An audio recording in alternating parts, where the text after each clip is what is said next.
Welcome to the What to Read Next podcast. This podcast is hosted by Laura Amin, a voracious reader of romance and young adult novels. In this podcast, Laura interviews fellow readers and authors and asks them for book recommendations of what we should read next. We hope you enjoy it. Welcome to your What to Read Next podcast. Today we have a ton of book recommendations from my friend Laura from Laura at the Library Instagram account. Now let's get today's book recommendations. Hi Laura, welcome to What to Read Next podcast. Thanks, Laura, for having me. I'm so excited to be talking with you. So excited to talk to you. So tell us who you are and where you're from.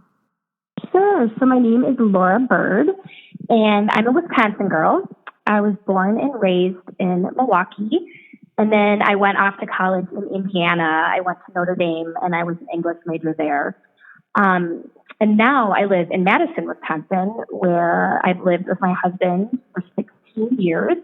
And I don't know if you know anything about Madison, but it's this awesome, vibrant, progressive university town. And it's also our state capital. And there are lakes and bike paths and dogs and some really great independent bookstores, which I appreciate. So I live here. I have a very busy life. I have 3 kids. I have twin daughters who are freshmen in high school. And I have an 11-year-old son who is in middle school in 6th grade. I also have a dog and a job, and I carpool all the time, driving my kids to their activities. So life is never dull for me. But I have to say that my favorite part of life is reading. I feel really fortunate because I don't just get to read books. I also get to review them because I'm on the team for readerslane.com, and that is just a highlight of my life, being able to do that. I love it. This is so exciting. You have a busy life, and I'm curious to hear when do you read and when that works and what format do you read. So how about let's talk about your reading life. When do you read and what format do you prefer reading? Sure. Okay. So why don't we talk about when I read, which is kind of a funny answer. I simply do not get as much time to read as I want to, but I think any parent would say that they don't get enough time to do all the things they love to do. It's just one of those sacrifices I think you make when you're a parent. But I do think I read a significant amount, when compared to like an average person. It's non-negotiable that every night I read roughly 2 hours before I go to sleep. I crawl in my bed. I'm off duty. I tell my kids, do not bother me. I'm reading. It's my total timeout from the day, and it's heaven. That's how I unwind from the day. But I also, I try to sneak in reading during the day whenever I'm able to. I have a job and I have projects and, I've got kids, but I always have a book on me and, I carry it around in my bag. And if I'm waiting in line for carpool or I'm at a haircut, anything like that, I pull out my book and I read. My favorite thing to do is to sneak out of my house on a weekend and go to a coffee shop and sit for hours with my coffee and a book. I mean, I could do that uninterrupted and be perfectly happy for an entire afternoon reading in a coffee shop. But really, I have quite a history of reading in interesting places. My husband would attest to this. I have read, like my husband and kids, when we go on vacation, they often like to go fishing, and I will go fishing with them. But what that really means is I'm sitting on the rowboat with a book while they fish, which is kind of funny. And I also remember a time many years ago when my husband and I were dating. He wanted to play golf. And I don't play golf, but I said I would accompany him. And so golfing for me meant literally walking the golf course along with my husband while reading a book. So he was playing golf. I was reading, and I think he thinks I'm crazy, but he's used to it by now. So he gets it. Mm-hmm. Yeah, I remember going to Disney World and reading in Disney World. That was like I was in line and I was like, I'm just reading a book. It was just that was my escape. It didn't matter. I read everywhere. So I completely identify going golfing and just reading a book. Perfect. Yep, I love that. That's great, actually. Disney World. I never thought of that. I'll have to take a book next time I go. That's a good idea.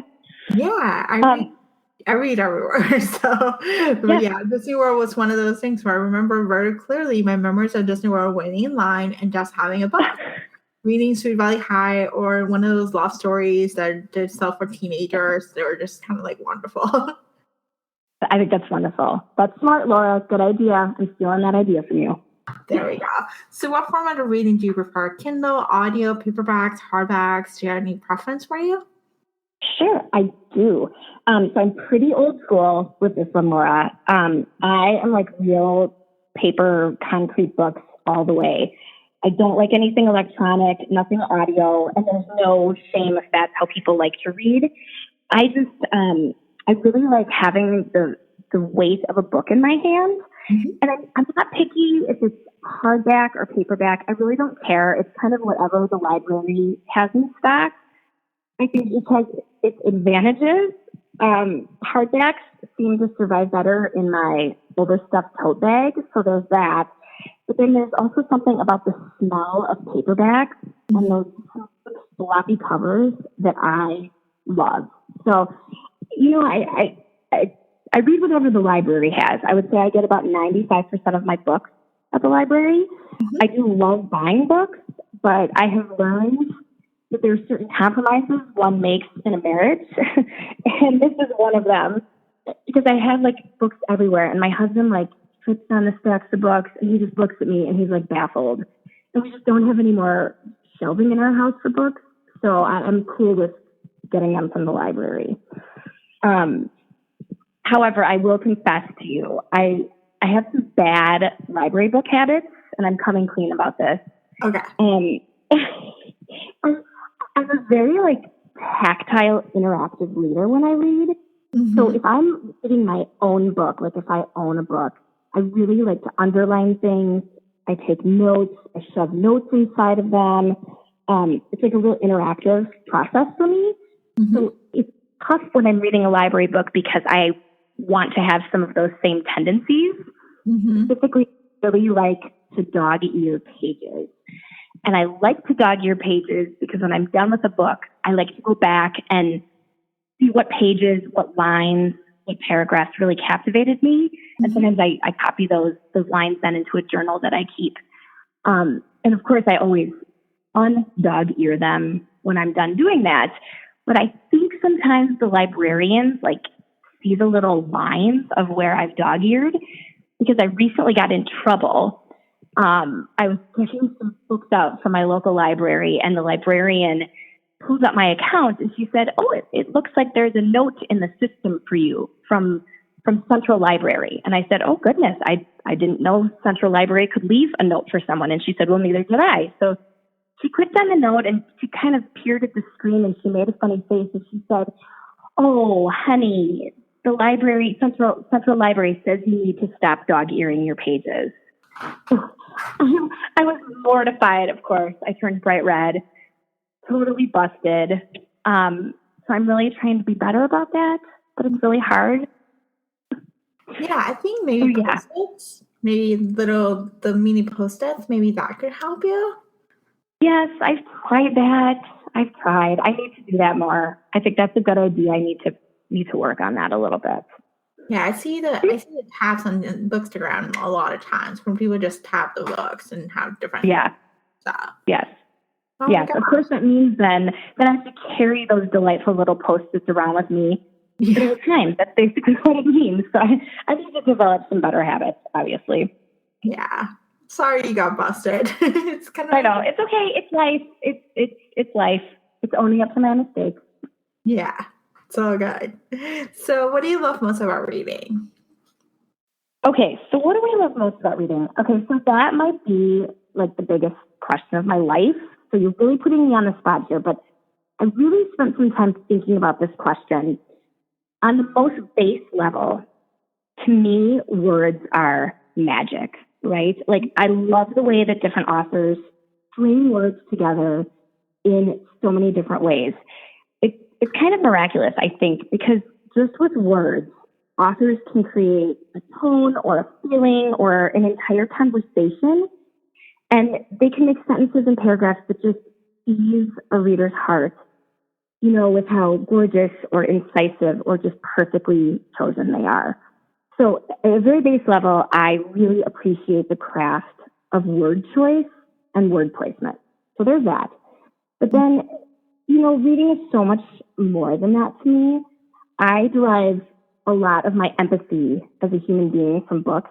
I think reading has allowed me to put myself in other people's shoes and to experience things I wouldn't be able to experience. And this makes me a better, stronger person. And in fact, I would say that I think this is becoming a lost skill in our world, being able to imagine how other people feel and approaching them from a place of patience and compassion. So that's really important to me. Along those lines too, I think when you're a reader and a lover of books, you have a certain curiosity about the world and an inquisitiveness, and you ask questions and you look at things a lot more carefully, I think, than non-readers do. That's kind of a big, bold statement, but I think that's true.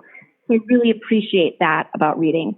And then, above all, I read because it brings me joy and it brings me comfort and it brings me clarity. And I think that makes me a better mom and wife and human being. Because, who does not benefit from joy and comfort and clarity in their life? Yeah, so true. Oh my gosh, I can identify so many points here.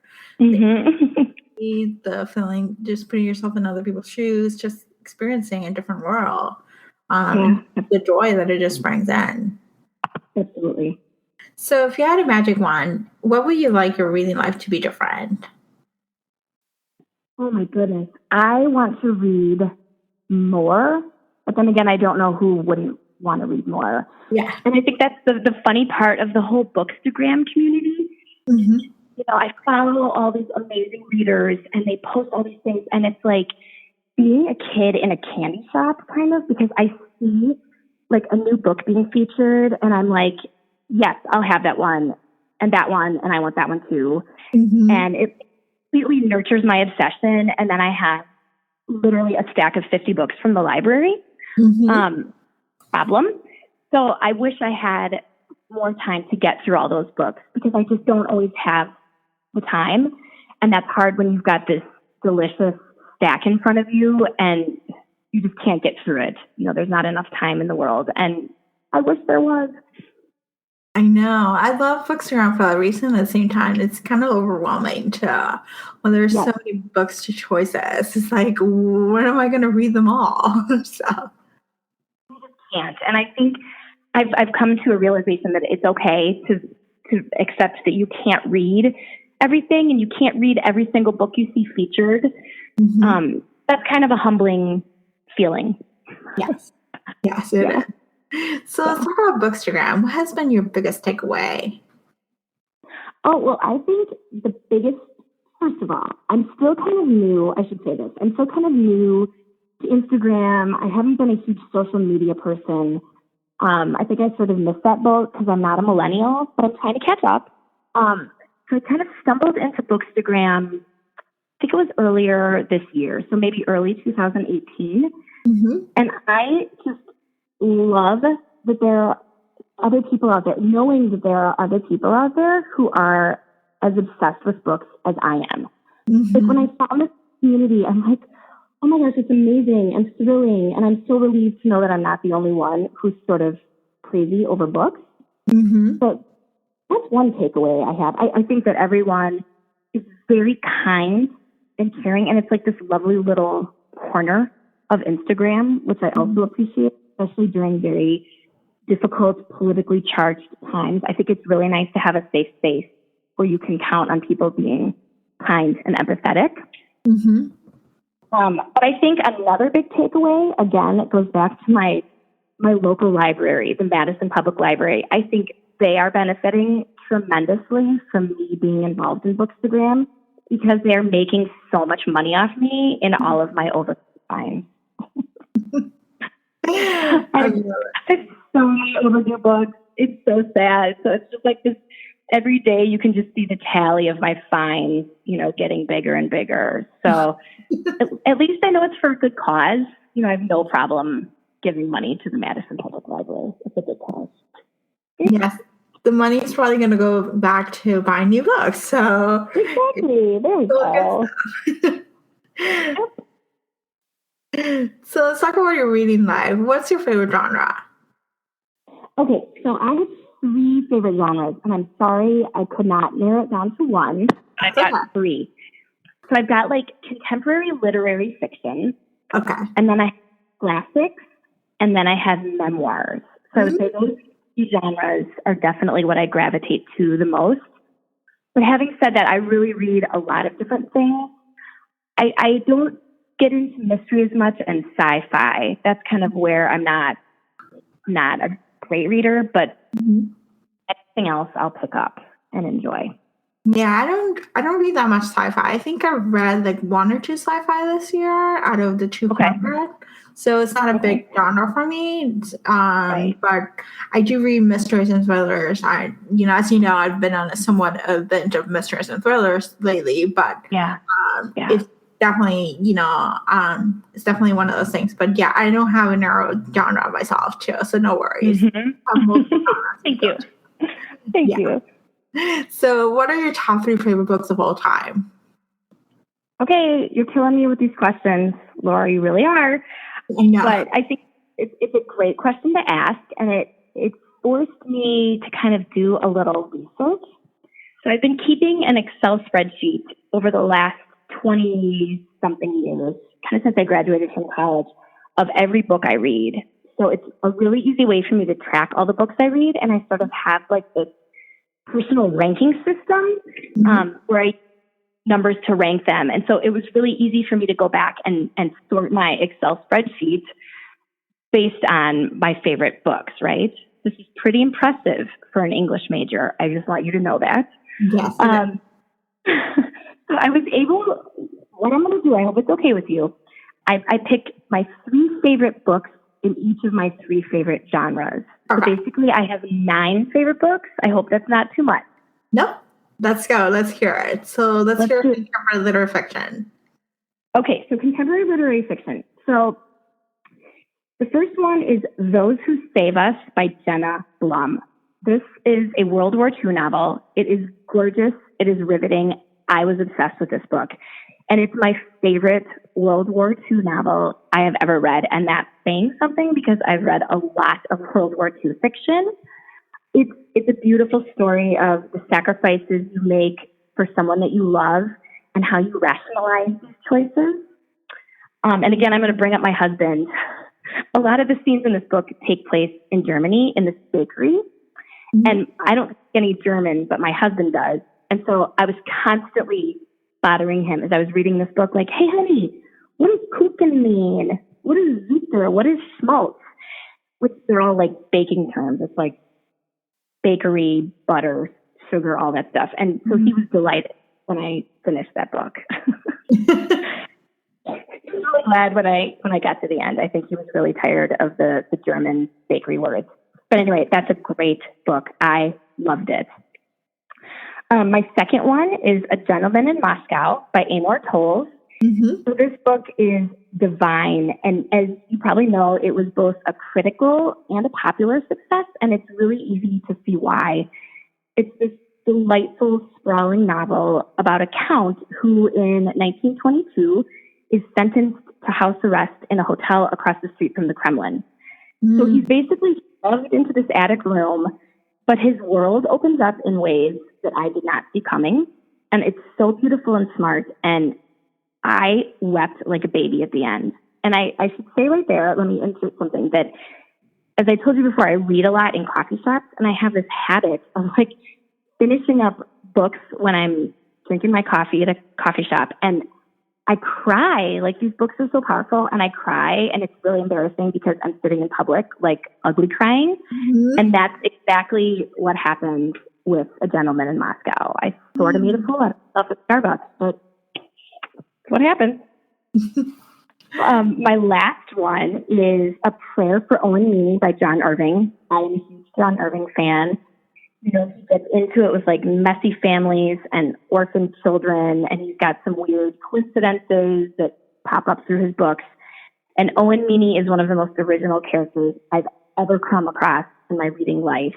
And I just love this book. It's about the Vietnam War and friendship and Christianity and baseball. And I don't even like know anything about baseball, but it's It's so good. Like, it just wrecked me in the best way possible. And I should add that my son Owen is named in part after Owen Meany.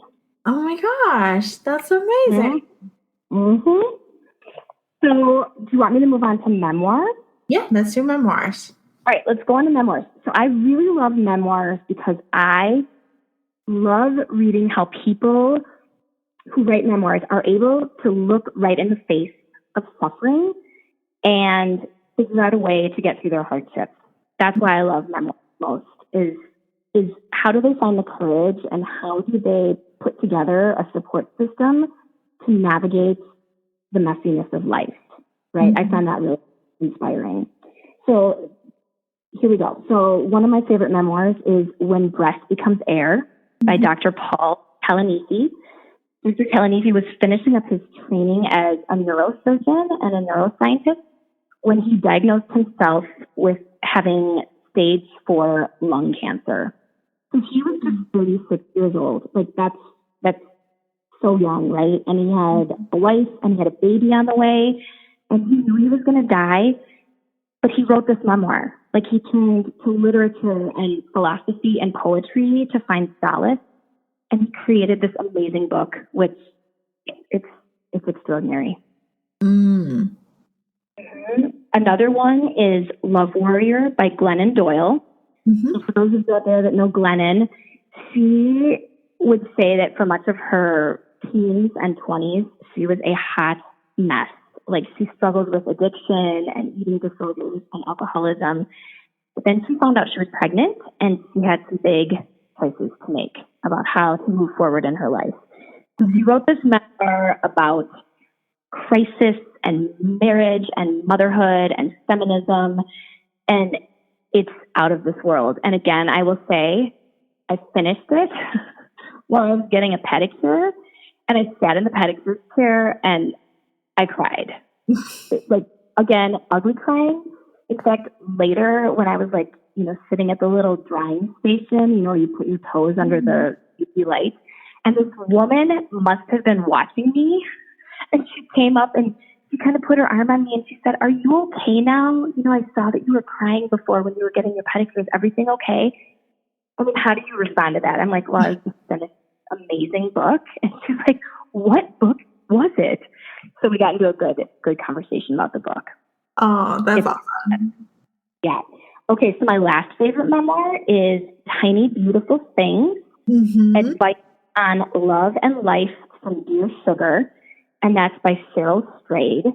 So I think most people know Cheryl Strayed from her book Wild, her memoir about addiction and finding herself. But she also anonymously, for quite a few years, I believe, wrote an advice column called Dear Sugar for this online literary magazine called The Rumpus. So this book, Tiny Beautiful Things, is a collection of her best columns from Dear Sugar, and they are out of this world. I mean, they're like dripping with wisdom and empathy and insight, and spectacular. Yeah, I read Dear Sugar. I read that Tiny Beautiful Things, I think that's what it's named. Yeah. I loved it. It was so raw and it was so honest. Yeah. And such a delightful surprise. I mean, when I heard about that, I was like, advice column? Like, how is that going to work? How is this going to be a compelling book? And it is. It works. It works. Yep. Okay, do you want me to move to classics? Yes, let's do classics. Let's do it. Okay, so first is Wuthering Heights by Emily Bronte. It's got Catherine, it's got Heathcliff, and their crazy passionate love. There's this kind of creepy house. It may or may not be haunted. It's on the moors in England. There's violence, and then there's death, and there's symbolism, and it's fabulous. Love it.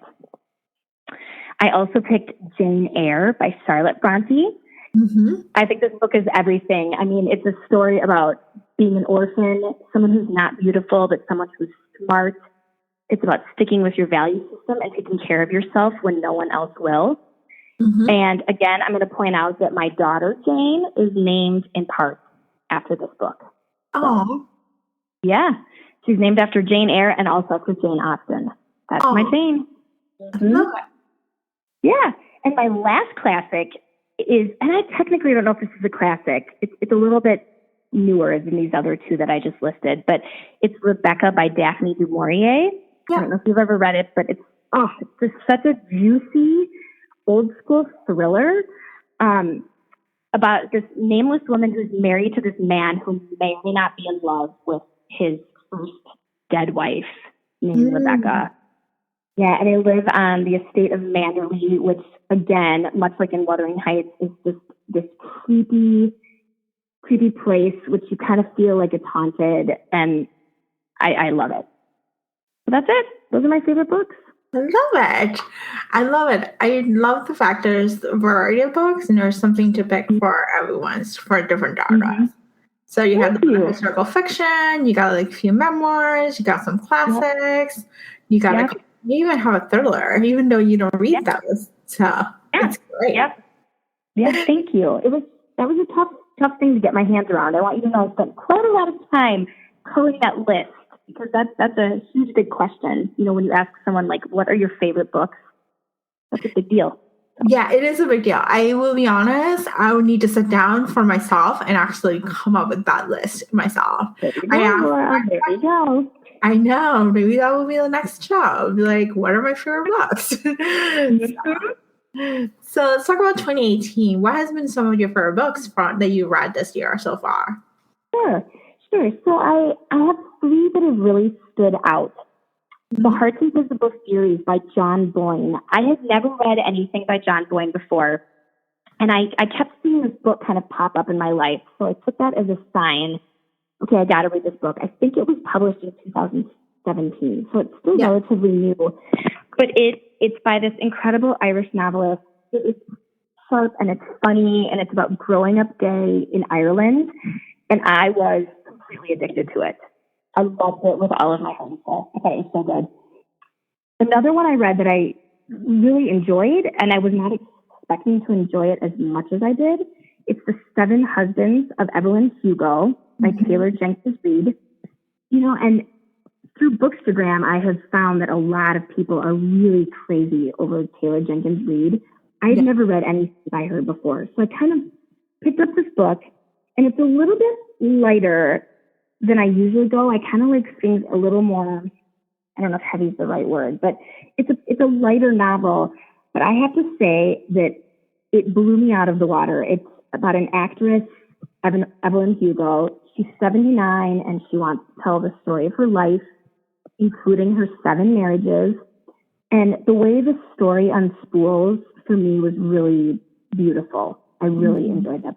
I think I read it in like 2 sittings. So I think I sat down to read it, and then I had to make my kids dinner, so I was forced to get up, you know, and feed my kids.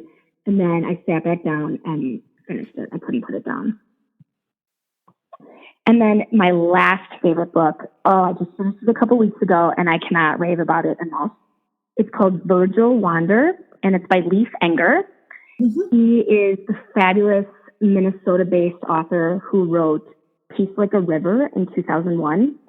And I think Virgil Wander is his best book yet. It's about this small town Minnesota community, and the main character is Virgil Wander. And he gets into this awful car accident on the shores of Lake Superior, and he spends half the novel like with a concussion, which is not funny. I mean, concussions are not funny, car accidents are not funny. But this book is so humorous as he tries to figure out how to get his memory back and his language skills back. But it's also very deep, and there are very deep themes. And what I love about Leif Enger is that he incorporates like this element of spirituality and even this tiny little bit of magical realism, and it totally works. He pulls it off, and it's just perfection. I loved that book. I may pick that one up. So I got The Heart's Invisible Furies on hold for the library. Like it's available in one library, but it's only for 1 week. So I was like, it's a longer book, so I need the longer. So I'm on hold for the other library. So I'm looking forward to reading it. I heard about it. It's been mentioned in this podcast quite a few times. Seven Husbands, I read it. It's one of my favorites of this year. I really like Taylor Jenkins Reid, and she's great. I ended up crying a little bit in Subway, which was unique. I was like, I don't cry that often. So it was one of those things where I was crying in public. So I feel the pain. Yep, I'm with you. I cried at the end of that one too, actually. Yeah, it was so good. They just really fun emotions. And I'm gonna pick the third book out. That's when I'm gonna put into the library queue.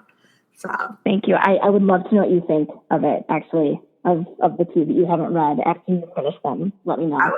I will definitely. So before you go to authors, which authors are you auto by? Sure. So all the books and authors I've mentioned so far in our conversation, they have been, or in some cases they will be now moving forward, my go-to authors. But then I do have another list of people I haven't mentioned so far in our conversation who I also absolutely love. And most of them are writers of fiction, but some of them also write some memoirs as well. But I would say the one unifying thread between all of them is their writing ability. Like, for me, the prose comes first. Like, I cannot read a book, regardless of how amazing the story is or how cool the plot line is. I can't read it if it's not smoothly, impeccably, beautifully written. So for me, like, that craft of wordsmithing is top notch. And I think that all of these authors that I'm about to read to you, all of them have that just stellar writing ability. So all of these authors that I identified, they're all still living, with the exception of two of them. And so we can keep our fingers crossed that they will publish a lot more books. Yeah. More to look forward to in my lifetime. So I put this list together, Laura, for you in alphabetical order by last name. So are you ready? Yes, I'm ready. Here we go. Kelly Corrigan. Okay. Jonathan Franzen. Charles Fraser. Elizabeth Gilbert. Robert Gulrick. Kent Harris. And Kent is one of the two that recently passed away, and I was devastated when I found out that he died. I love his book. Barbara Kingsolver, Barla Geary, Wally Lamb, Elizabeth McCracken, Toni Morrison, Linda Olson, Anne Patchett, Roger Rosenblatt, Maria Semple, Carol Shields, and Carol's the second one that passed away. She was a Canadian writer, and she was so great. And when she died, I believe it was from breast cancer. I think it was 15 years ago. I cried. That was a real loss, I think, for the reading community. And then I have Colson Whitehead. Thanks to the Underground Railroad, he has got me hooked. And then lastly is Gabrielle Zevin, who's this young dynamic, and I can't wait to see what else she's got up her sleeve. Gabrielle wrote Young Jane Jones. Yep. She is just stellar. Yeah, I really liked that book. Yeah, it was really good. It was surprisingly, it had some interesting themes, but it was surprisingly funny. That was one thing I remember. She also wrote, I don't know, have you read The Storied Life of A.J. Fikry? No. Oh, Laura, you got to add that to your list. I know. It's just the one to add to the list. But it is delightful, and it takes place in a bookstore. That's one of the main settings for the book. So, like, any book lover is going to love that book. Okay. You're adding so many books to my TBR. It's ridiculous. I know. It's a curse and a blessing. I know. This is the perils of having a podcast. Believe it or not, it's all the books that I'm like, I want to read. So. Yep. It's a good problem to have. It is a good problem. So what's your most anticipated new release for 2018 or 2019 that you're looking forward? Sure. So the timing of this conversation is kind of funny because for 2018, just yesterday, Michelle Obama's Becoming was released, and I'm dying to get my hands on that. So literally this afternoon, after you and I are done talking, I am going to head out to the bookstore and actually purchase a copy of that. I'm very excited to read that. And of course, the Bookstagram community, as you've probably seen, is going like gaga over this book. So that's just heightened the anticipation for me. Mm-hmm. And as for 2019, Elizabeth Gilbert recently announced that she has a new book coming out in spring, and it's called City of Girls.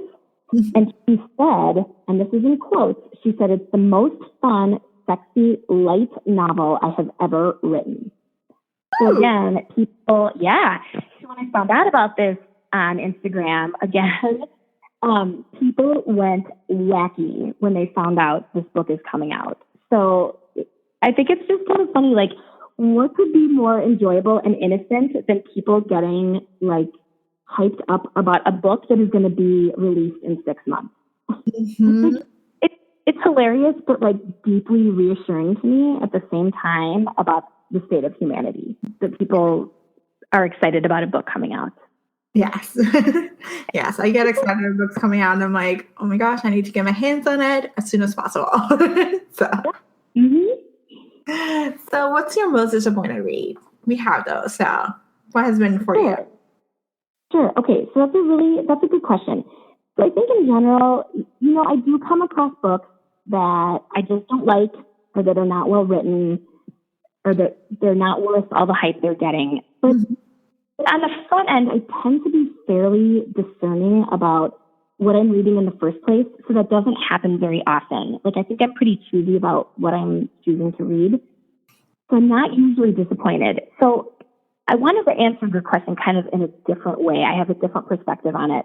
Mm-hmm. I think that there are books that are very well written, but we read them at the wrong time in our life, and we aren't able to appreciate them like at that given time, at that season in our life. Does that make sense? Yeah, that makes sense. Yeah, I have an example for you, and I'm just cringing as I'm giving this. So, The Catcher in the Rye by J.D. Salinger, right? Mm-hmm. I read this. The first time I read this book, I was in high school. It was for English class.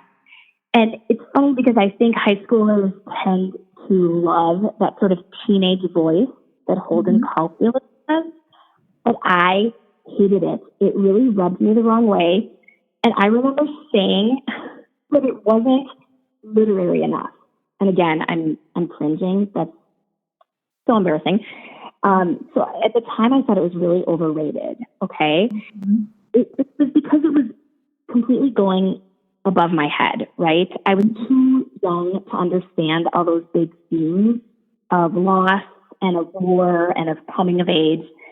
So recently I reread it and it eviscerated me. Like, it's tragic and it's beautiful. And I just needed to read it as an adult to really appreciate all that it was trying to convey. Mm. So I think sometimes it's just about the time and place where you're at. Yep. If a book is not connecting with you, but by all accounts it's supposed to be a really good book, maybe you just set it aside and try again another time. Mm-hmm. Yes, that's so true. There we go. Yep. What are you currently reading? Okay, so I'm reading 2 books right now, which is pretty common for me to have multiple books going. Kind of crazy, but it works. So I'm reading 1 memoir and 1 novel. So the memoir I'm reading is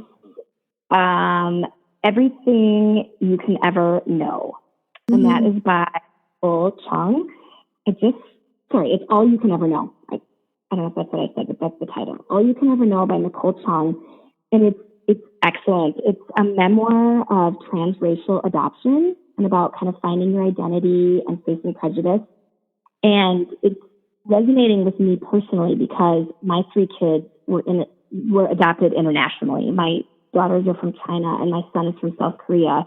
And I kind of feel like this should be a handbook for parents of kids who are adopted or transracial families. Mm-hmm. So I think it's good so far. It's disturbing in some ways, but helpful disturbing, if that makes sense. There are some good takeaways. Then the fiction I'm reading right now, the novel I'm reading is Fruit of the Drunken Tree by Ingrid Rojas Contreras. Mm-hmm. And it's really good so far. I don't know if you've read it, but I'm just a few chapters in, but it seems like it's a really beautifully written coming of age story between two girls growing up in Colombia. And there's violence and there's poverty, and it's kind of how they navigate their way through and the bond that they form. Yeah, I have an arc for Fruit of Drunken Tree, and I tried to read it, and it wasn't the right time. So I may pick it up. I think the holiday season when I have when I have like free time to read, to pick it up. And I have Nicole Chung's memoir on hold for the library, so I'm hoping to get to it. I heard really great things about it. Yeah, good stuff. Really good book. Yeah, what books should my listeners pick up right now and add it to TBR? Okay, my number one book that I haven't already talked about during this conversation is The Great Believers by Rebecca Makkai. Yep. Like, I'm going to go out on a limb here, but I think this book really could be considered like a new great American novel. It came out recently. Yeah, that's a bold statement. It came out recently, and it's been getting a lot of press, and I think it is worth all the hype. So it's a very epic story about the AIDS crisis in Chicago in the 1980s. Mm-hmm. And you don't hear of Chicago, you hear of like San Francisco and New York when you think about the AIDS epidemic from the 80s. But Rebecca Makkai did 4 years of research about the AIDS crisis in Chicago, and it's just this marvelous novel. The characters are fully fleshed out. It's a really big, dynamic story about loss and friendship and even the power of art. Like, art plays a real pivotal role. It's a very redeeming and hopeful role in the book.